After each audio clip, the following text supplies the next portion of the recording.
Meus irmãos, minhas irmãs, a paz do Senhor Jesus Cristo, tudo bem? Quem está falando aqui é o pastor André Araújo.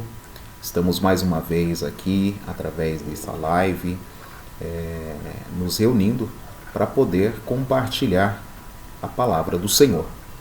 Esse vídeo ele tem o objetivo de trazer aos irmãos e irmãs e a todos os inscritos do nosso canal e aqueles ao qual chegar esta mensagem, a lição de número 8 da nossa revista da Escola Bíblica Dominical, editada pela CPAD, do segundo trimestre desse ano de 2020.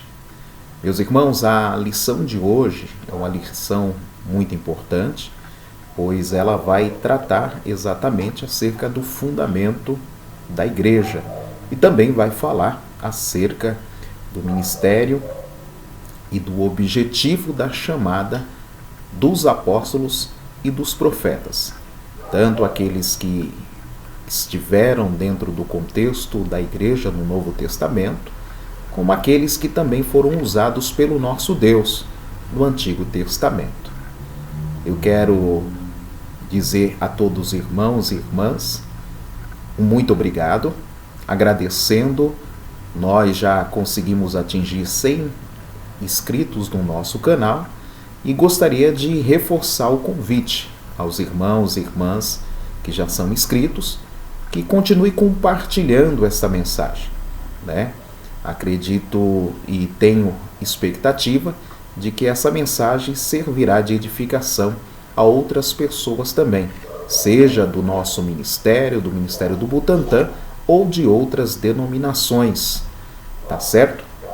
Então eu peço a gentileza a todos os irmãos e irmãs que, gostando do vídeo, dê lá o seu like, o seu joinha, né?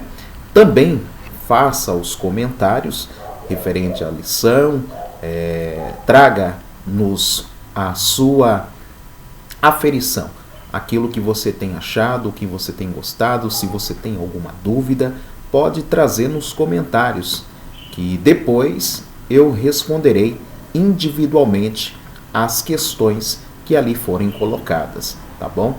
Mas quero reforçar para que você faça o compartilhamento das mensagens e indique aí, pelo menos, se cada um dos inscritos encaminhar e compartilhar com pelo menos 10 pessoas, acredito que na próxima live nós já vamos chegar ao número de 1000 inscritos no nosso canal, tá bom? Peço que os irmãos compartilhem. Para nós ganharmos tempo no contexto deste vídeo, eu quero convidar os irmãos e irmãs para fazer uma breve oração e assim darmos início à nossa lição da Escola Bíblica Dominical. Tema da lição: Edificados sobre o fundamento dos apóstolos e dos profetas. Lição de número 8. Vamos orar. Senhor Deus, rendemos graças ao Senhor nosso Deus e a Jesus Cristo, teu Filho, e ao teu Espírito Santo que está conosco, para nos conduzir e guiar na tua verdade. Deus, abre-nos a porta da tua palavra, para que possamos instruir e ensinar os teus filhos no caminho da verdade. Ajuda-nos a compreender e entender cada dia mais a palavra, para que possamos crescer em graça, sabedoria e entendimento, e alcançarmos diante do Senhor e dos homens a estatura perfeita de varão segundo a tua palavra. Abençoe este irmão, esta irmã, abençoe a cada um dos colegas inscritos neste canal e a todos aqueles que este vídeo chegar, que eles sejam alcançados pela tua graça, que sejam edificados e vivificados, para alcançarem uma fé viva e genuína para buscarem o Senhor. Deus se conosco em todo o tempo, abençoando as nossas vidas e saúde e família, em nome de Jesus. Amém. Meus irmãos, vamos lá. Lição de número 8. Gostaria de chamar os irmãos e irmãs que estão com a revista para pegá-la, e aqueles que não têm a revista podem se utilizar da Bíblia Sagrada, pois estaremos trazendo algumas referências bíblicas acerca do tema da aula de hoje. Lição de número 8, edificados sobre o fundamento dos apóstolos e profetas. Tema da lição. O texto áureo está lá descrito, né? edificado sobre o fundamento dos apóstolos e dos profetas, de que Jesus Cristo é a principal pedra de esquina. Guarde isso, Jesus Cristo, ele é a principal pedra da esquina. Efésios capítulo 2, versículo de número 20. A verdade prática da lição está escrito assim: Jesus Cristo é a pedra basilar da igreja, que está edificada por meio dos ensinamentos dos apóstolos e dos testemunhos dos profetas. Tá certo? A nossa leitura bíblica ela será feita em 2 textos diferentes na aula de hoje. O primeiro texto se encontra no livro aos Efésios, capítulo 2, do versículo 20 ao 22, e também no evangelho escrito por Mateus, capítulo de número 7, versículo 24 ao 27. Vamos à leitura. Efésios 2:20 diz: edificado sobre o fundamento dos apóstolos e dos profetas, de que Jesus Cristo é a principal pedra da esquina. Versículo 21. No qual todo edifício bem ajustado cresce para templo santo no Senhor. No qual também vós juntamente sois edificados para a morada de Deus no Espírito.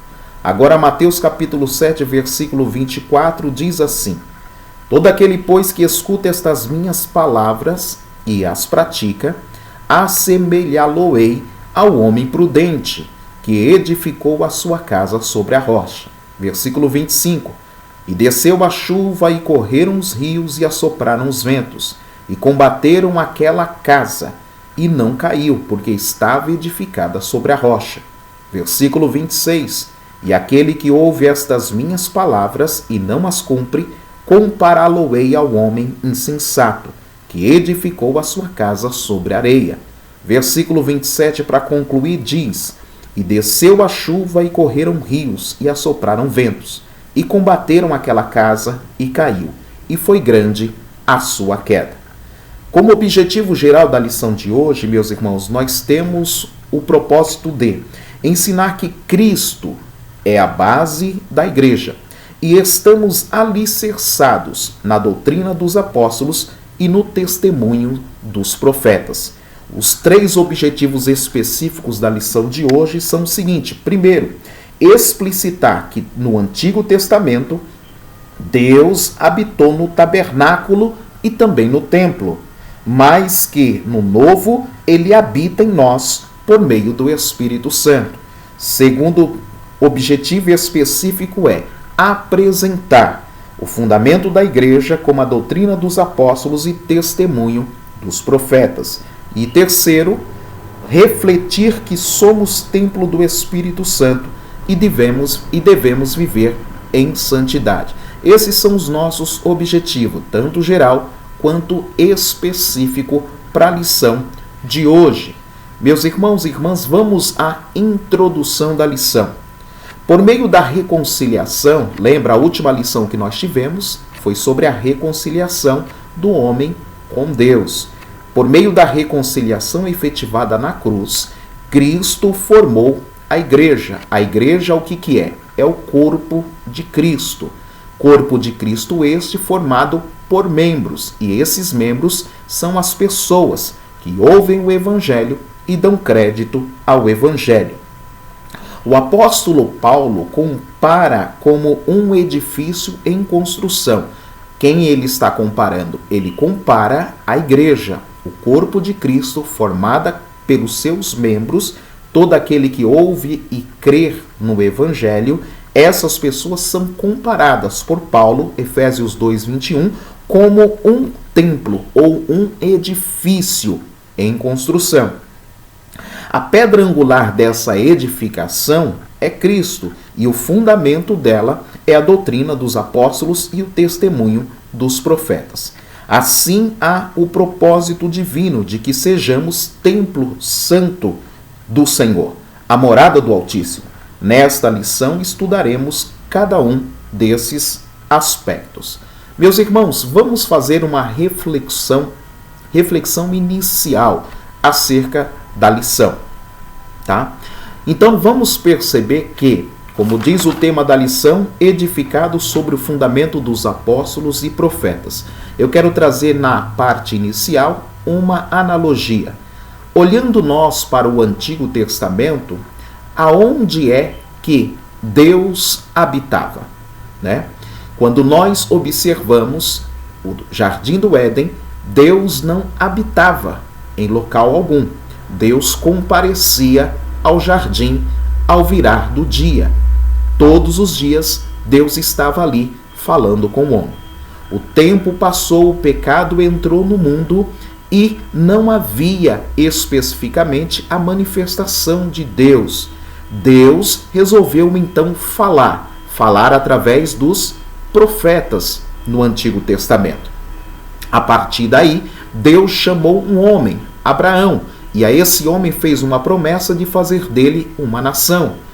Esse povo, descendência de Abraão, padeceu e foi subjugado à escravidão no Egito durante 430 anos, após as chamadas de Abraão, Isaque e Jacó. Esta família de Jacó foi escravizada, cresceu e multiplicou-se na terra do Egito.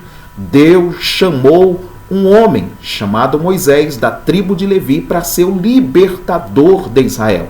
Este homem, na direção de Deus, juntamente com seu irmão Arão e Miriam, foram os líderes desse povo e conduziram este povo durante 40 anos no deserto. Lá no deserto, Deus levou Moisés ao Monte Sinai por 2 vezes e lhe mostrou a figura do templo verdadeiro, do templo original, do templo que está no céu. E disse para ele que era para fazer uma réplica daquilo que ele viu no céu, na terra, porque Deus desejava habitar com os homens. Daí nasceu, no Antigo Testamento, no deserto, durante a peregrinação de Israel, no deserto, antes de entrar na Canaã, a tenda do tabernáculo. E naquela tenda, Deus descia aquele local. Deus estava ali. Deus prefigurava a sua presença através daquela tenda.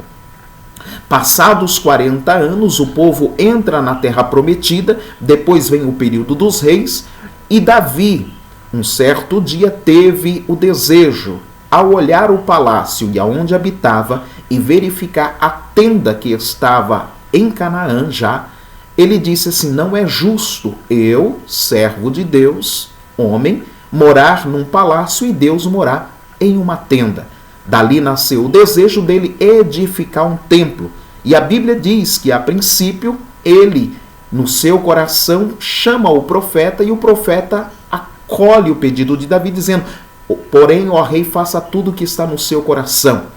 Esse profeta, o profeta Natã, volta-se a Davi e diz: Davi, olha, o Senhor está dizendo que as tuas mãos estão manchadas de sangue e não poderás edificar casa ao meu nome. Mas o teu sucessor, o teu descendente, aquele que se assentará no trono, ele sim me edificará uma casa.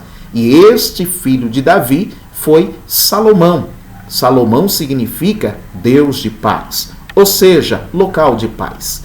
O templo do Senhor é um local onde a paz se propaga. Assim, a Bíblia Sagrada diz que Davi ajudou, ajuntando materiais, para Salomão, seu filho, ao assumir o trono, edificar a Deus um templo, uma morada. E aí perceba que essa morada e esse templo foi construído no Antigo Testamento, e nós denominamos e dizemos o templo do rei Salomão. Na realidade, o templo é de Deus, o templo é para Deus, né? Salomão foi apenas um servo, alguém que edificou juntamente com os seus trabalhadores da época. Agora perceba que esse templo, ele foi destruído uma vez, né? Ele foi destruído uma vez por Nabucodonosor, e logo depois dos 70 anos do cativeiro, ele foi reconstruído por Zorobabel. E depois um terceiro templo foi edificado por Herodes e finalizado no ano 64 depois de Cristo. E no ano 70 depois de Cristo, esse terceiro templo também foi destruído. E de lá para cá, não há mais um templo físico feito por mãos humanas que nós podemos dizer: este templo é templo de Deus, é o templo do Senhor. Hoje nós analisamos o contexto e dizemos assim: a igreja, o local físico, é a casa de Deus, é o templo de Deus. Eu te pergunto, é certo ou é errado vincularmos o templo físico à casa de Deus? Eu vou dizer, na conjectura da palavra, está errado. Todavia, ali é o local de reunião, é um local onde o povo de Deus se ajunta. E esta casa, segundo Jesus, é chamada casa de oração. É onde as pessoas se reúnem para orar, para falar com Deus, para o adorar. Templo verdadeiro, templo santo do Senhor é, conforme a lição de hoje, não as paredes físicas edificadas e construídas pelos homens, não, mas o templo verdadeiro, o templo genuíno que Deus aprova e que Deus deseja fazer morada é a minha vida e é a tua vida.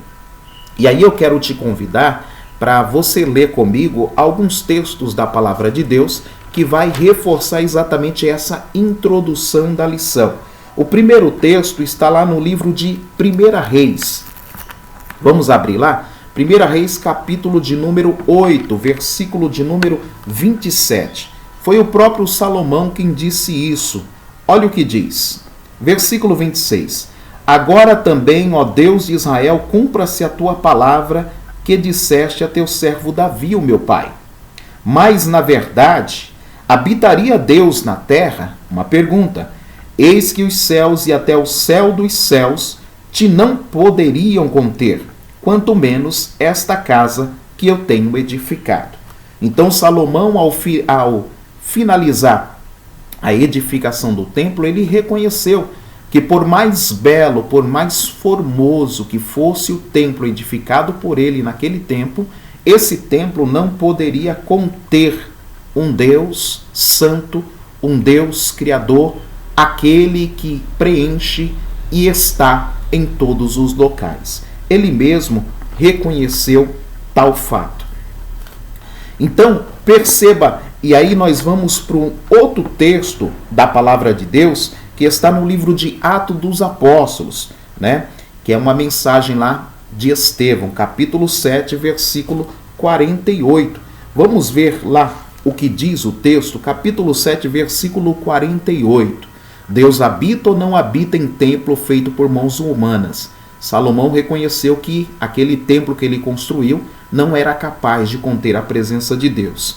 Capítulo 7, versículo de número 47 diz assim: E Salomão lhe edificou casa, disse Estevão, mas o Altíssimo não habita em templos feitos por mãos de homens, como diz o profeta.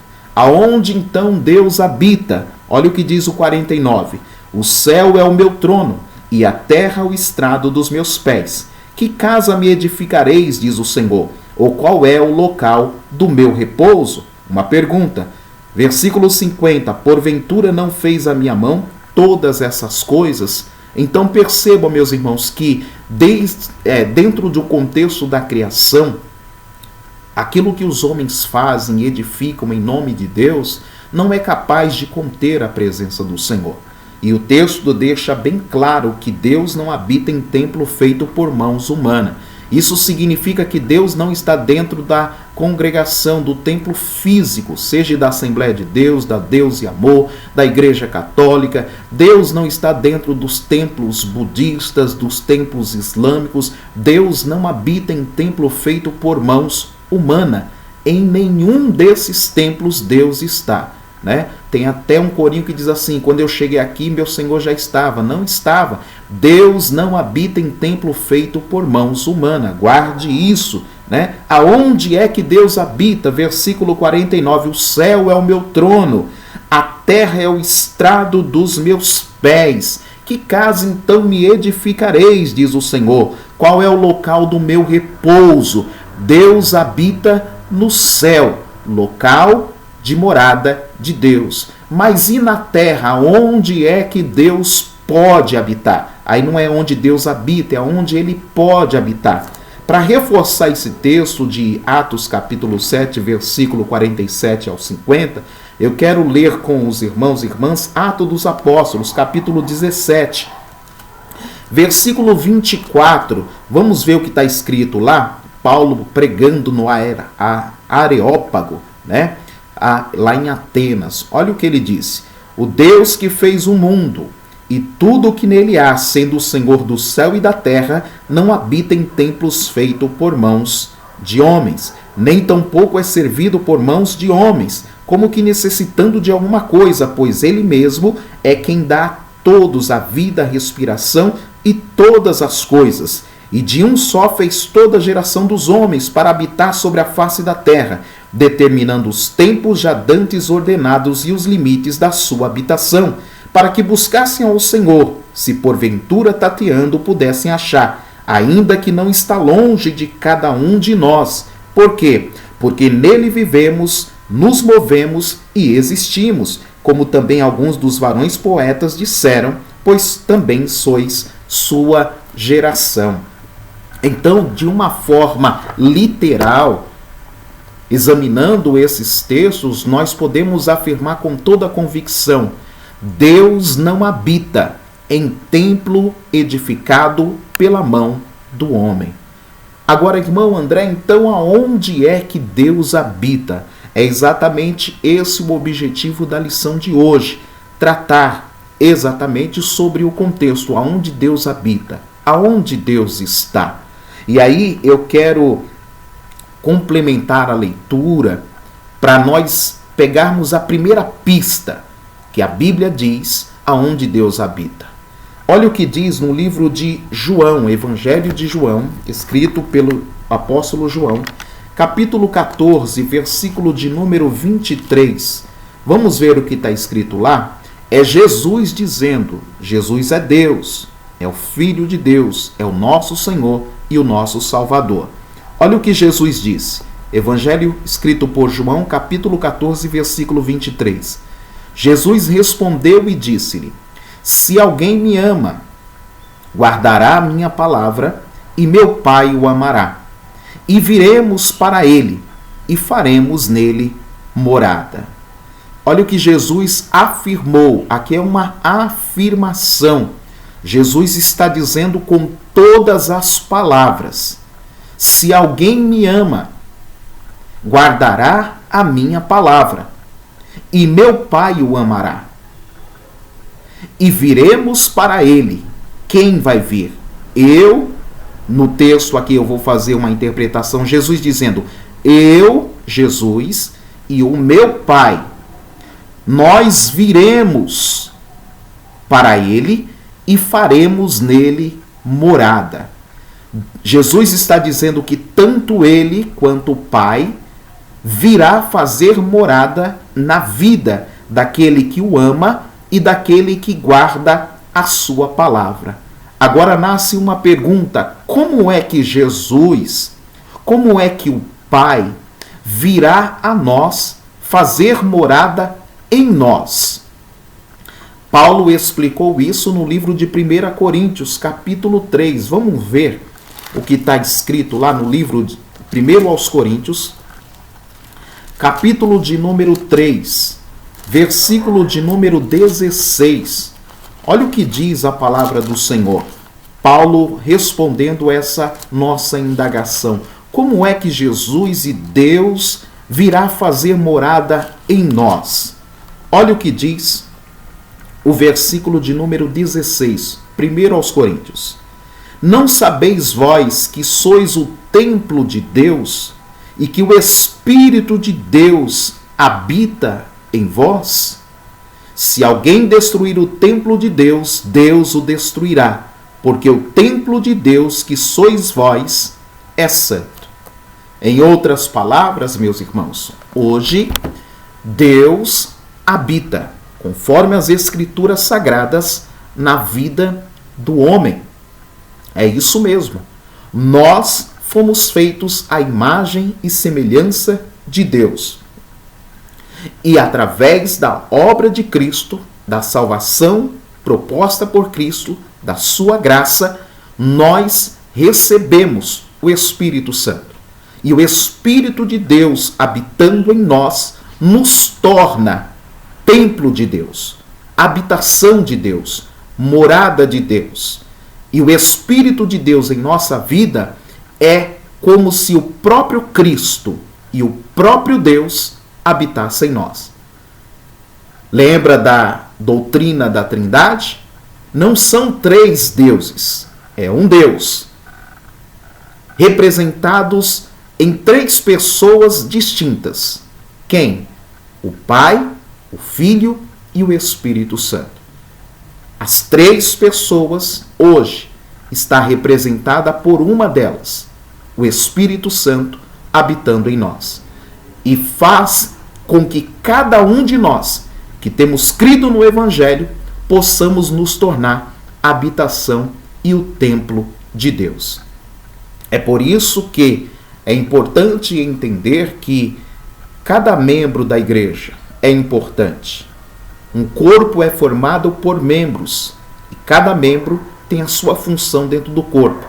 Mas nem o membro sozinho é corpo e nem o corpo sem o membro é corpo. Cristo é o cabeça da igreja. Todos nós somos membros desse corpo. E sendo membros desse corpo, hoje nós podemos dizer que através da igreja somos a representação da família de Deus na terra. E nós podemos dizer que o Espírito de Deus habita em nós. E se temos o Espírito Santo de Deus em nossa vida, nós podemos afirmar com toda a convicção: somos de Deus. E Deus é conosco. E Cristo está em nós, porque o seu Espírito em nós habita. É por isso que nós louvamos a Deus por esta revelação. E aí nós vamos agora, após essa introdução, entrar dentro do contexto da lição, né? Ou seja, a igreja, o corpo de Cristo, nós como templo do Espírito Santo, né? Ou seja, somos o quê? Um edifício espiritual, né? Olha o que diz o tópico 1, item 1, o santuário judeu, fazendo um comparativo. O templo em Jerusalém era símbolo do exclusivismo de Israel, como povo de Deus. Logo, a proibição dos estrangeiros acessarem o templo era um motivo de inimizade entre judeus e gentios. Lição última, nós falamos da reconciliação. E aí, o comentarista acrescenta: ao reconciliar ambos os povos, judeus e gentios, Cristo aboliu as leis cerimoniais, desfez a inimizade entre eles e formou uma nova humanidade, a igreja. É o que acabamos de dizer. Assim, o templo judaico perdeu a sua relevância e o novo conceito de santuário é apresentado, que é nós, eu e você, como o templo do Espírito Santo. O santuário cristão. Os que pertencem a Cristo são comparados a um edifício onde Deus habita em espírito. Efésios 2:22. O ensino apostólico lembra Salomão quando este reconheceu que o templo em Jerusalém não poderia conter Deus. Lembra lá? 1 Reis 8:27. E reafirma a instrução de Estevão de que Deus não habita em templos feitos por mãos humanas. Lá no livro de Atos, capítulo 7, 48 e 17, 24, que lemos.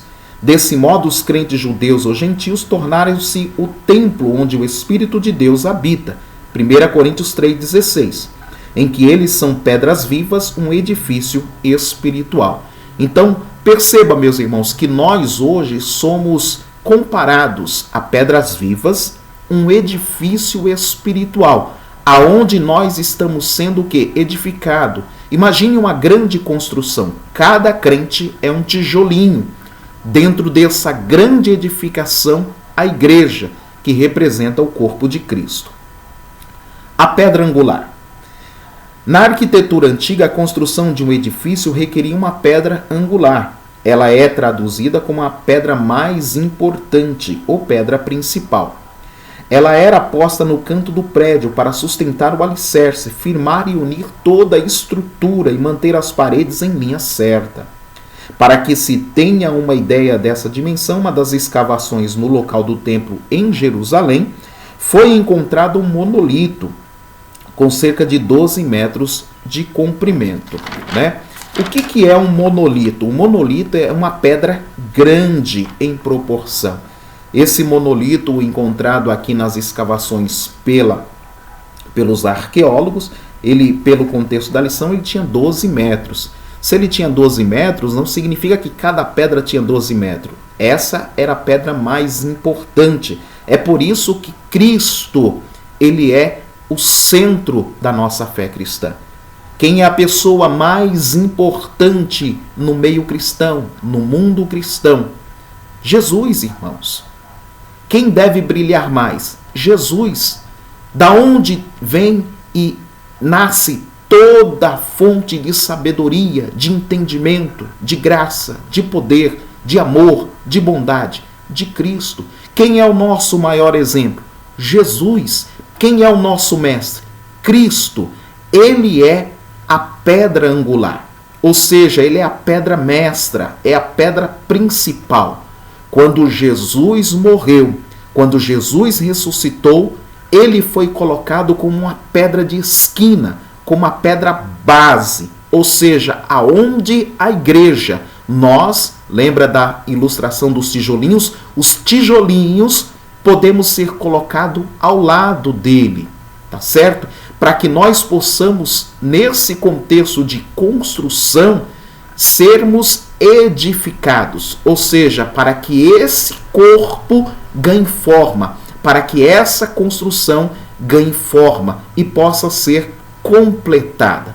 É por isso que Paulo disse assim, é que me esquecendo-me das coisas que para trás ficam, prossigo para o alvo, para o prêmio da soberana vocação de Deus. E aquele que começou a boa obra é fiel, é poderoso para terminar ela até o final. Ele vai aperfeiçoando. Ou seja, nós cooperamos com Deus, o Espírito Santo nos ajuda e assim edificamos a obra do Senhor e somos edificados pelo próprio Cristo.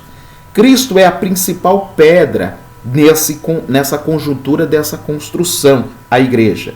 A identificação de Cristo como pedra angular remonta à profecia messiânica, em que a pedra rejeitada tornou-se a cabeça de esquina. Ele mesmo afirmou ser a cabeça de esquina, assim como também os apóstolos testificaram de Cristo, a pedra principal. Portanto, a pedra angular deste novo santuário é o próprio Cristo. No Sermão do Monte aprendemos que o homem prudente edifica a sua casa sobre a rocha, que é Cristo Jesus. Agora, uma reflexão, meus irmãos. Lembra da passagem do livro do profeta menor Ageu no Antigo Testamento, aonde diz que a glória da segunda casa será maior do que a primeira? Vamos entender esse livro, o propósito desta mensagem. O primeiro templo, como eu disse, ele foi erigido, seja o templo de Salomão, seja o templo erigido pelos judeus que retornaram do cativeiro de Zorobabel, seja o templo edificado e aformoseado por Herodes, o terceiro templo. Todos esses templos foram erigidos por mãos humanas. E a glória de Deus sobre esses templos foram transitórias, passageiras. Mas a glória de Deus, o texto diz, a glória da segunda casa será maior do que a da primeira. Qual era o contexto desta segunda casa? Esta segunda casa é a glória de Deus num corpo humano. O texto sagrado, lá no livro de Isaías 61, e aí eu quero que os irmãos abram comigo lá, por favor. Vamos fazer uma leitura desse texto para nós entendermos esse outro contexto que eu estou a falar-lhes neste momento.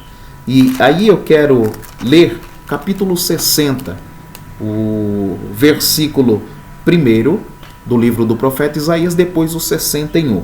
Olha o que diz Isaías 60, versículo 1. Levanta-te e resplandece, porque já vem a tua luz, e a glória do Senhor vai nascendo sobre ti. Tá?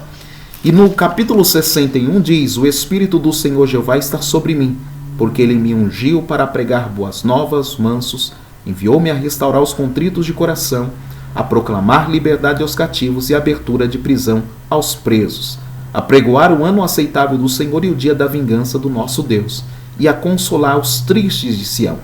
Ordenar acerca desses tristes que lhes dê ornamento por cinza, óleo de gozo por tristeza, veste de louvor por espírito angustiado, a fim de que se chamem árvores de justiça, plantação do Senhor, para que ele seja glorificado. Nos dois textos nós estamos falando de glória. O que foi notório na inauguração do templo do rei Salomão, na época de Salomão, a glória de Deus que entrou no templo. A glória no templo de Zorobabel também entrou. E havia a manifestação da glória de Deus ali também dentro do contexto do terceiro templo. Mas a glória de Deus nesses templos eram manifestadas de forma, vamos dizer assim, muito pequena ou quase mínima, pois somente uma vez ao ano o sumo sacerdote poderia adentrar no lugar santíssimo para oferecer um sacrifício por si e por toda a nação.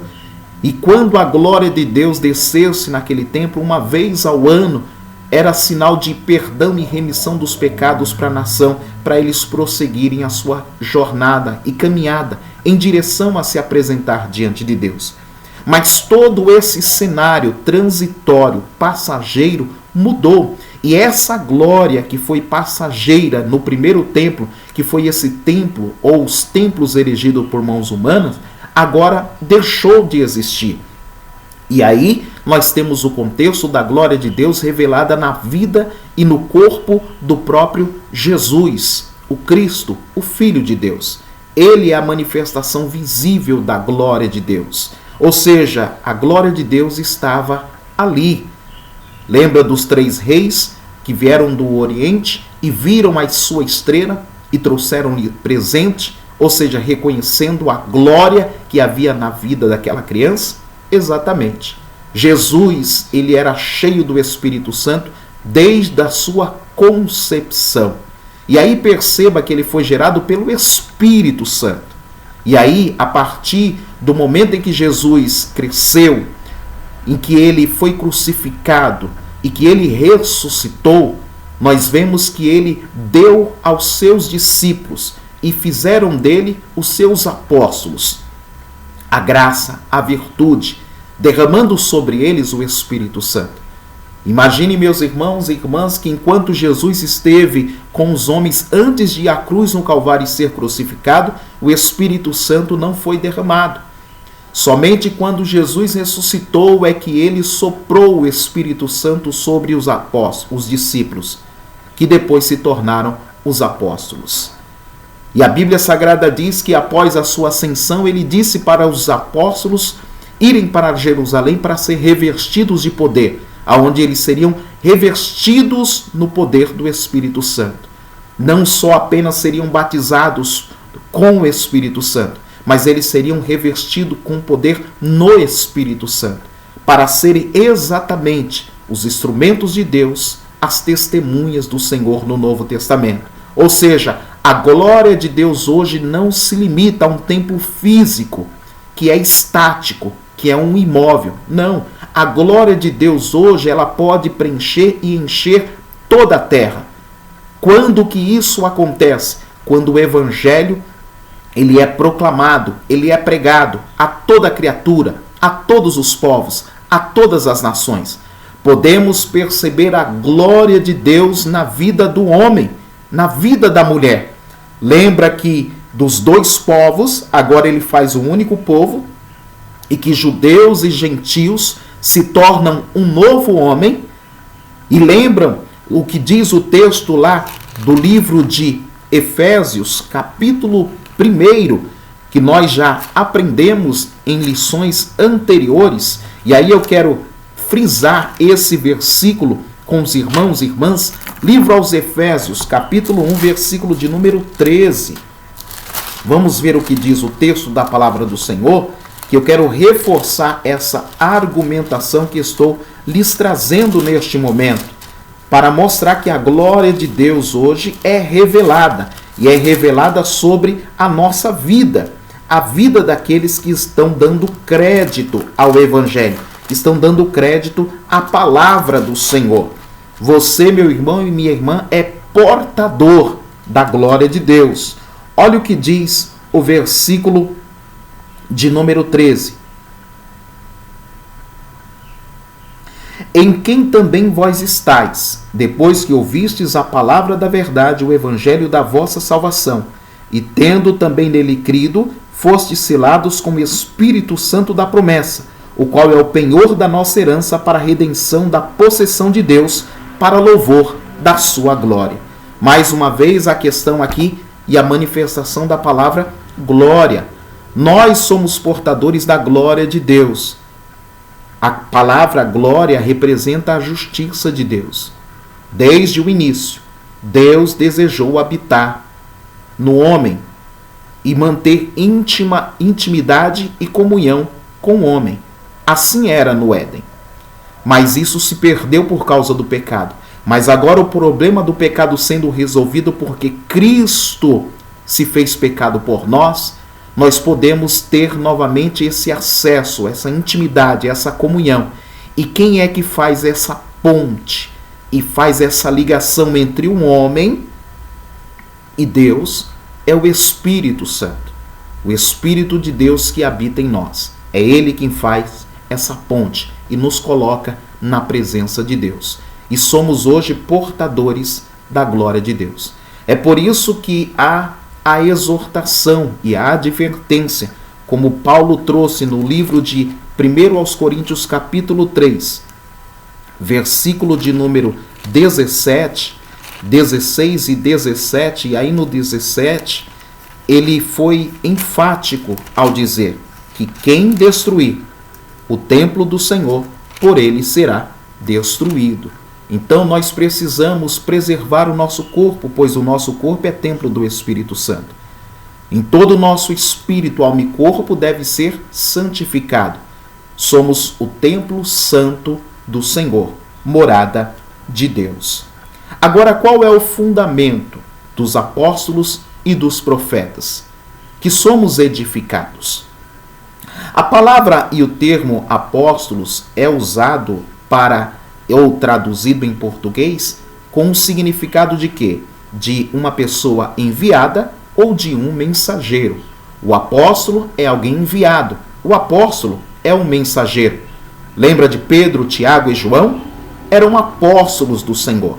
Em outras palavras, eles foram enviados por Cristo. Eles são os mensageiros de Deus no Novo Testamento. O apóstolo é centrado na natureza da missão de Cristo, ou seja, eles vão dar continuidade ao que Cristo fez, ao que Cristo falou. Eles vão reproduzir os seus ensinamentos. Nos evangelhos de Mateus, Marcos e Lucas, usamos o termo quando se referem aos 12 escolhidos. Lembra dos 12 apóstolos? Mas aí eu quero abrir um parênteses aqui. Dentre os 12 apóstolos, eu posso dizer que um deles não chegou a ser apóstolo, que foi Judas, porque Judas morreu antes mesmo da crucificação e da ressurreição de Cristo. Logo, eu tenho, dentre os 12 escolhidos, 11 que se tornaram apóstolos, e Judas não recebeu essa graça, porque não teve a oportunidade, porque se precipitou ao suicidar-se de se tornar apóstolo. Assim, esses homens, Pedro, Tiago, João, esses homens são chamados de apóstolos por serem testemunhas oculares. Pessoas que viveram exatamente, andaram com Jesus. E aí o contexto de testemunhas que eles são oculares da vida de Jesus se refere tanto à questão do seu ministério, quanto à questão da morte e da ressurreição. Então, quando nós analisamos a palavra apóstolo ou alguém que se autodenomina apóstolo, nós devemos olhar esse contexto. Qual contexto? Esta pessoa andou com Jesus? Esta pessoa viveu com Jesus? Esta pessoa foi testemunha dos milagres que Jesus fez no sentido físico? Esta pessoa acompanhou a sua morte, a sua ressurreição? Se essas pessoas não estão dentro desse contexto, logo não podem se autoproclamarem apóstolos. Serão reprovados quanto a essa aferição. E esta base está no livro de Atos, capítulo 21 e 22, quando após a ressurreição de Cristo e a sua ascensão, os apóstolos se reuniram para substituir Judas, que havia se precipitado, né? E ali foi escolhido um substituto. E dentre as recomendações estava exatamente esse contexto.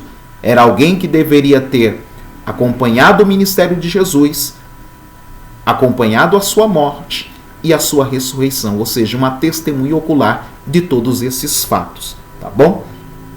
Paulo também foi chamado pelo próprio Senhor para ser um apóstolo. E isso está lá em 1 Coríntios capítulo 15, versículo 8 e 9, e Romanos 1:1. A chamada de Paulo se deu diretamente por Jesus. Atos capítulo 9. Se Jesus chamou Paulo diretamente, é Cristo que tem a autonomia, o poder de dar e chamar para o ministério apostólico aqueles que lhes são confiáveis diretamente. Aos apóstolos foi confiado o quê? Qual era a missão dos apóstolos? O ministério dos apóstolos era regido por duas obrigações, e eles tinham responsabilidades quanto ao ministério da palavra e ao ministério da oração. E isso está registrado lá no livro de Atos, capítulo 6, versículo 2 ao 4, quando houve a separação lá dos diáconos para a obra de Deus devido ao crescimento. Ou seja, os apóstolos disseram, olha, não é lícito a gente deixar o ministério da oração da palavra para a gente se dedicar às mesas. Então nós vamos escolher outras pessoas para poder cumprir essa necessidade na obra de Deus, tá certo? Nesse aspecto, os apóstolos são aqueles que são comissionados por Cristo para a igreja primitiva lá no passado. E a mensagem de Cristo é o fundamento. Quando a gente fala o fundamento dos apóstolos, e aí guarde, meus irmãos, eu estou falando da mensagem que os apóstolos estão pregando. E sobre o que os apóstolos pregavam? Eles pregavam sobre o ministério de Jesus, o que Jesus fez e o que Jesus faz e pode fazer. Segundo, eles pregavam sobre a sua morte, o poder da morte, o objetivo da morte, e eles testificavam a ressurreição de Cristo, o objetivo e o que ele poderia fazer. Então, quando um apóstolo ele vai levar a mensagem, ele leva a mensagem quanto ao nascimento, ao crescimento, ao ministério, à morte e à ressurreição de Cristo. Em outras palavras, ou seja, a doutrina dos apóstolos, ela se reveste desse ministério, desse apanhado ocular em que eles testificaram na pessoa de Jesus Cristo. Item 2, a doutrina dos apóstolos.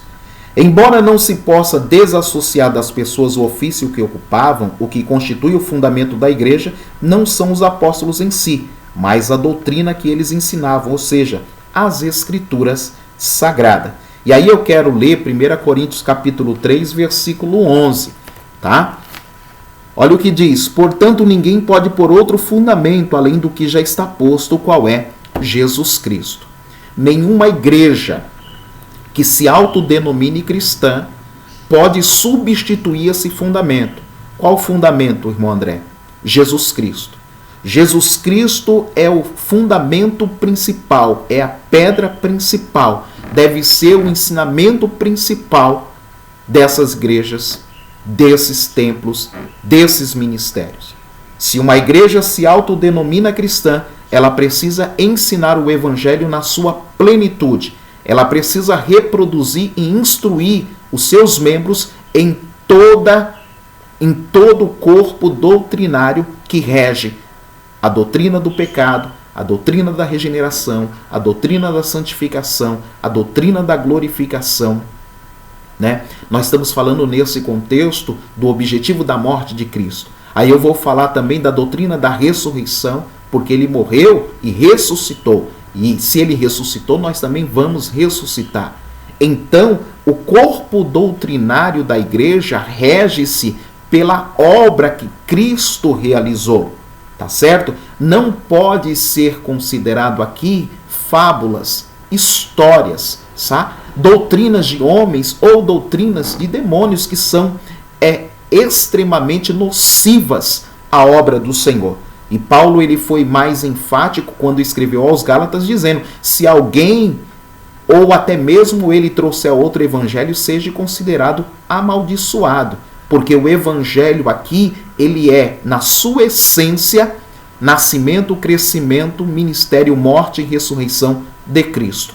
Essa é a mensagem principal que os apóstolos pregavam e que nós devemos continuar pregando, proclamando.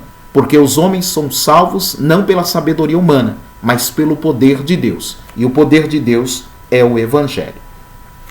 Os apóstolos receberam a doutrina diretamente de Cristo, foram chamados também por ele.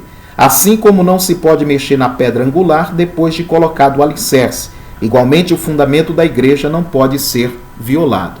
Quando uma igreja ela começa a criar muitas doutrinas e começa a deixar Cristo de lado, ela pode cair no erro da própria igreja lá de Laodiceia, que colocou Jesus para fora da igreja. Por quê? Porque o objetivo não era mais salvação dos homens, não era mais arrependimento de pecado, não era mais santificação das pessoas para se aproximarem de Deus. O objetivo ali da igreja de Laodiceia era o bem-estar das pessoas no contexto social, no contexto econômico, no contexto físico. Meus irmãos, a igreja e as doutrinas, elas levam em consideração o estado do homem, para que esse homem seja transformado no novo homem. O Evangelho tem o condão de chamar os homens ao arrependimento. Lembra da mensagem de João Batista? Arrependei-vos. Lembra da mensagem de Jesus? Arrependei-vos. Lembra da mensagem dos apóstolos? Arrependei-vos. Ou seja, há aqui uma harmonia no contexto da pregação do Evangelho.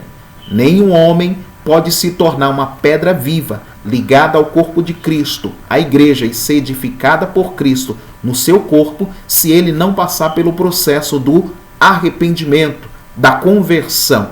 Se um homem assim não o fizer, ele jamais será ou se tornará templo do Espírito Santo. Tem gente que diz assim: eu tenho Deus no meu coração, Deus mora no meu coração, mas vive uma vida de pecado, de prostituição, de engano, de mentira, de idolatria, de pornografia, de imoralidade, de lascívia, de engano, não cumpre as coisas. Meus irmãos, essas pessoas estão se enganando. Lá no livro de João, capítulo 14, versículo 23, Jesus disse: quem me ama e guardar a minha palavra, eu e o Pai viremos a ele e faremos nele morada. O Espírito Santo, Jesus disse em João 17, não seria derramado sobre o mundo, mas sobre aqueles que o amam, que guardem a sua palavra, sobre aqueles que o obedecem. O Espírito Santo só pode vir fazer morada dentro de uma vida e no coração de alguém que se arrepende dos seus pecados. Sem arrependimento de pecado, não há remissão. Sem arrependimento, não há possibilidade dessa pessoa buscar ou alcançar o novo nascimento proposto por Deus através da morte de Cristo. O testemunho dos profetas. A palavra grega propetes significa proclamador e intérprete da revelação divina. A ordem da frase em Efésios 2:20, apóstolos e profetas, indica tratar-se dos profetas da igreja e não os do Antigo Testamento. Mas aqui eu quero salientar que tanto os profetas do Antigo Testamento quanto os profetas usados no Novo Testamento, eles foram usados de forma divina por Deus para nos falar a sua palavra. E tanto a palavra dos profetas do Antigo quanto do Novo Testamento são dignas de toda aceitação, desde que divinamente inspiradas. Tá certo? Isso está lá no livro de 2 Pedro, capítulo 1, versículo 21, que diz assim: assim os profetas neotestamentários que falaram inspirados pelo Espírito Santo perfazem o alicerce da igreja de Cristo.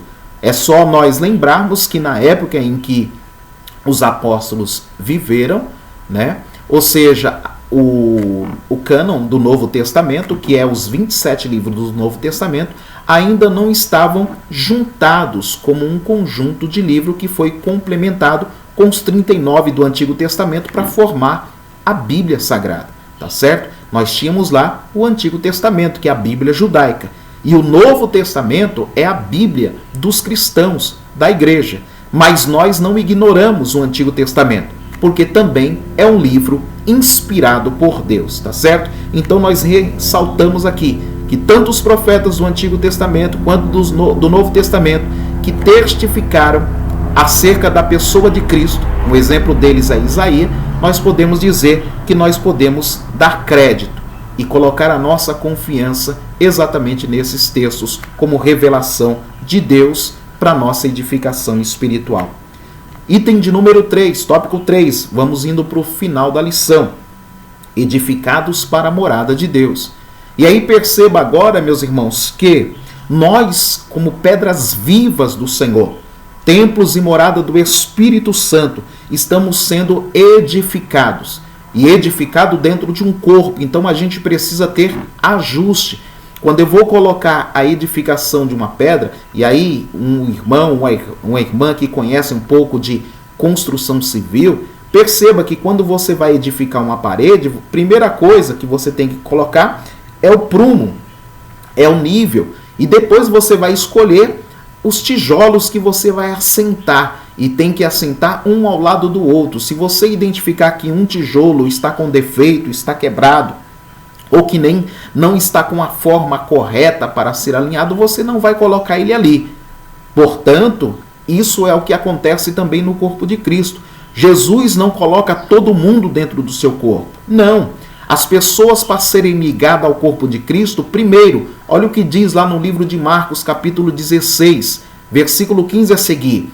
Ide por todo mundo, pregai o meu evangelho a toda criatura. Ou seja, todos os homens podem entrar no corpo de Cristo. Ou seja, porque o evangelho e a salvação é para todos. E aí o texto diz, quem crê e for batizado será salvo. Quem não crê será condenado. Logo, quem crê é um tijolo que pode ser ajustado, moldado para ser colocado e edificado no corpo de Cristo. Agora, quem não crê não vai poder ser ligado, colocado no corpo de Cristo. Por quê? Porque não dá crédito ao evangelho e não pode, nesse contexto, passar pelo condão do arrependimento, da conversão e do arrependimento para ser uma nova criatura e ser colocado no corpo de Cristo como membro do seu corpo. Portanto, esse edifício precisa ser bem ajustado.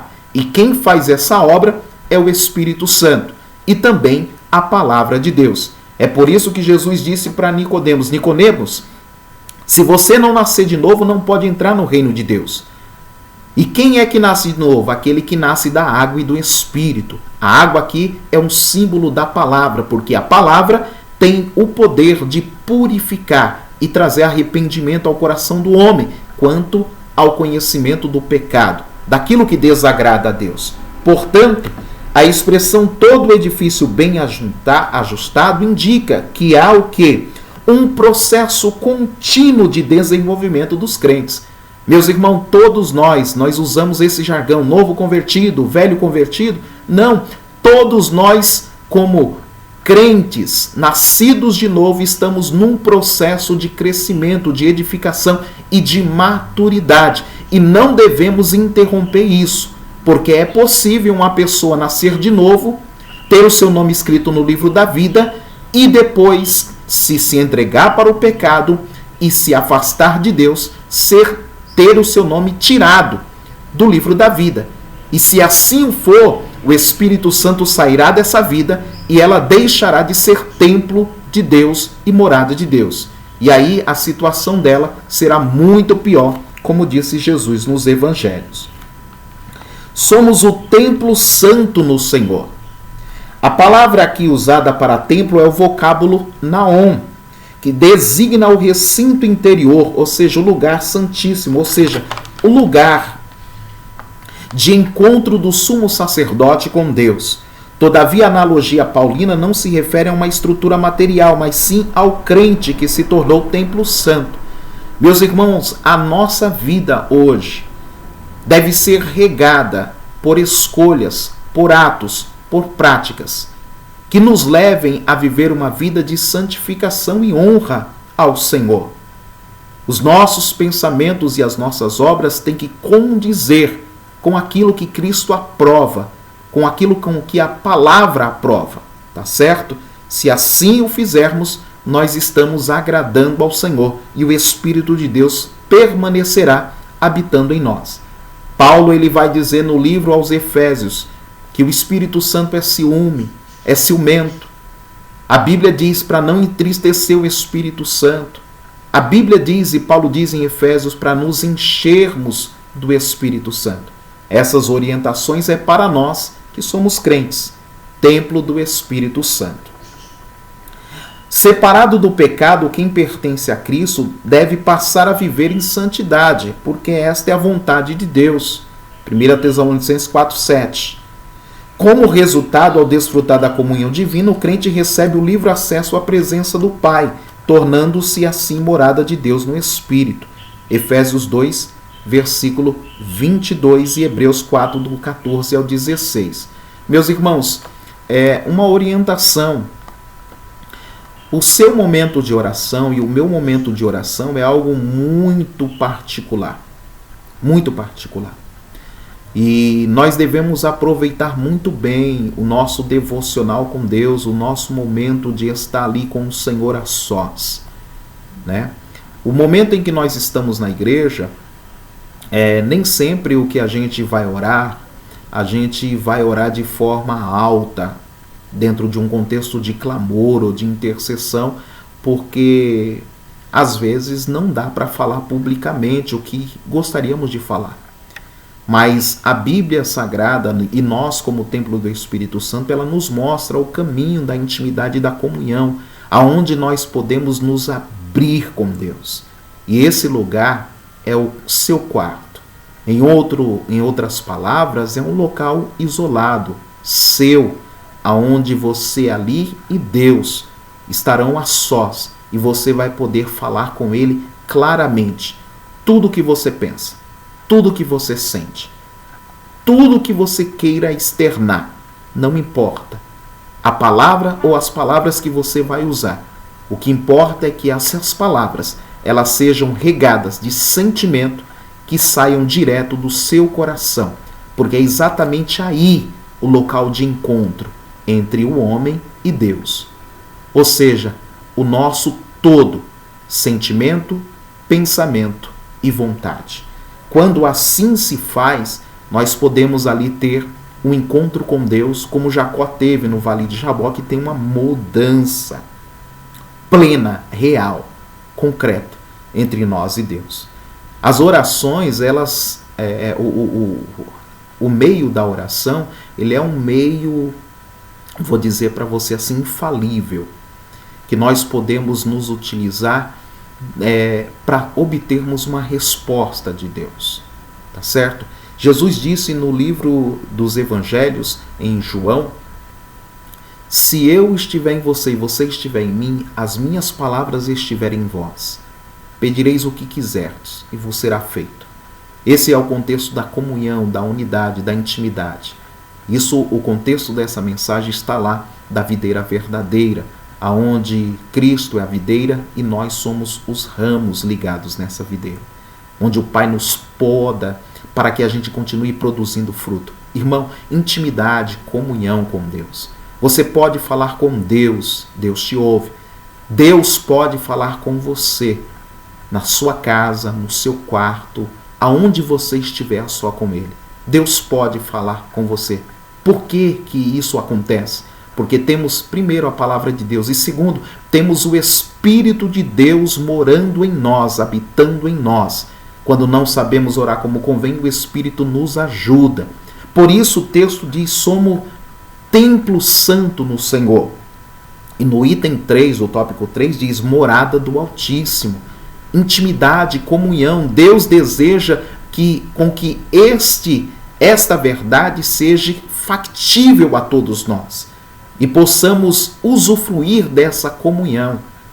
Meu irmão, minha irmã, oração não é um fardo pesado, onde as pessoas vão ali no seu momento apenas de desespero. Não. O momento de oração ele pode se transformar no momento de louvor e no momento de adoração, no momento de gratidão também ao Senhor. Então faça com que esta intimidade sua com Deus, este momento seu, seja um momento particular, onde você seja edificado, onde você seja fortalecido, onde você seja moldado pelo Senhor. Você vai falar com Deus, Deus vai falar com você. Você vai trazer as suas indagações e questões e Deus vai te orientar, vai te aconselhar, vai te instruir. Para quê? Para que quando você sair desse momento de intimidade e comunhão, você saia dali mais forte, mais fortificado, mais fortalecido e pronto e preparado para toda boa obra. Por quê? Porque você é membro do corpo de Cristo. Templo santo no Senhor. No Antigo Testamento, a expressão morada de Deus fazia alusão ao tabernáculo, depois ao templo israelita, mas no Novo Testamento faz referência a nós. Indica um local de habitação permanente de comunhão íntima. O que eu estou dizendo? Irmãos, no passado, no Antigo Testamento, os templos feitos por mãos humanas tinham uma glória transitória. Esse templo, que é a morada de Deus no Espírito, no Novo Testamento, que somos nós, temos a glória de Deus permanente.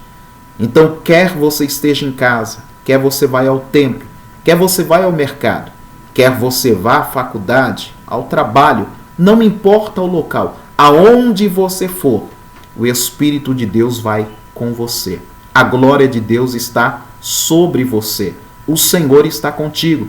Jesus disse: eis que estarei convosco todos os dias até a consumação dos séculos. Meus irmãos, diferentemente do templo imóvel, nós somos um templo móvel. E aonde nós formos, a glória de Deus estará conosco. Amém? Isso indica que Deus habita em nós por meio do Espírito Santo. E que tal afirmação ratifica o ensino apostólico de Deus, ele não habita em feito por mãos humanas. Ele reside individualmente dentro de cada um de nós, cristãos, bem como no corpo inteiro de crentes, a igreja formada tanto por judeus quanto por gentios. E aí eu finalizo a mensagem de hoje assim: nós fomos edificados hoje como templo santo no Senhor. E nós estamos edificados debaixo da compreensão exata do que representa a doutrina dos apóstolos e a doutrina dos profetas. E esse fundamento é Cristo. Meus irmãos, Jesus viveu, Jesus morreu e ressuscitou. E os apóstolos testificaram isso. E nós também cremos que Jesus viveu, morreu e ressuscitou. E nós acrescentamos e dizemos: ele breve voltará. Quando ele voltar, nós estaremos para sempre com o nosso Deus. Olha o que diz o texto e eu encerro a mensagem aqui. Livro do Apocalipse, capítulo de número 3. Vamos ver lá o que diz o texto da palavra do Senhor. Capítulo 3, versículo de número 12. A quem vencer eu farei coluna no templo do meu Deus, e dele nunca sairá. E escreverei sobre ele o nome do meu Deus e o tempo e o nome da cidade do meu Deus, a nova Jerusalém, que desce do céu do meu Deus, e também o meu novo nome. Quem tem ouvidos, ouça o que o Espírito diz às igrejas. E eu encerro essa mensagem aqui dizendo: lembra que ao dar a Moisés a planta do templo, que foi edificado primeiro como uma tenda, como um tabernáculo ao povo de Israel, quando estava lá no deserto, ele viu o templo original no céu. Aqui no livro de Apocalipse, Deus está dizendo que esse templo que existe, que foi utilizado como modelo para que os homens construíssem, a Bíblia diz que nós estaremos edificados, fundados, exatamente dentro desse templo. O que isso representa? Isso representa que salvação e vida eterna é algo real, algo notório. E que hoje já temos o penhor da herança, a primeira parcela de intimidade e comunhão que nós vamos usufruir eternamente com o Senhor. Por quê? Porque o Espírito de Deus habita em nós. Então a minha orientação, recomendação aos irmãos e irmãs é: preserve a sua intimidade com Deus. Faça crescer a sua intimidade com o Espírito Santo. Cresça a cada dia em graça, em sabedoria, no temor do Senhor, no conhecimento do Senhor. Por quê? Porque o desejo dele é fazer de você alguém maduro, alguém capaz, alguém preparado para toda boa obra, para que você chegue à estatura perfeita de varão, ou seja, para poder também testificar e anunciar a grandeza desse Deus. Que Deus abençoe cada irmão e irmã e até a próxima aula, se Deus quiser. Vamos orar? Senhor Deus e Pai, te agradecemos pela tua palavra. Pedimos ao Senhor que ajude cada irmão, a cada irmã, a cada um de nós, a colocarmos em prática a palavra do Senhor para vivermos uma vida de santificação e honra, para que possamos, ó Deus, ser edificados a cada dia em Cristo Jesus, o nosso Senhor, pois Ele é a principal pedra de esquina. Ele, Jesus Cristo, o nosso Salvador, é o motivo e a razão da nossa vida. Deus, ajude os teus filhos e filhas a compreenderem que são, em si mesmo, templos e moradas do Espírito Santo, de que o Senhor não habita em templo feito por mão humana, mas que o Senhor habita em nós, pois nós fomos feitos, ó Deus, pela tua mão, feitos à tua imagem e semelhança. E hoje, pela tua palavra, Espírito Santo, podemos ser edificados e santificados para a tua glória. Deus, que essa compreensão e esse entendimento alcance cada vida e cada coração, e que o Senhor assim seja glorificado sobre o corpo de Cristo, a igreja e o teu povo, em nome de Jesus. Meus irmãos, que Deus continue abençoando a todos e até a próxima aula, se Deus quiser. Deus abençoe.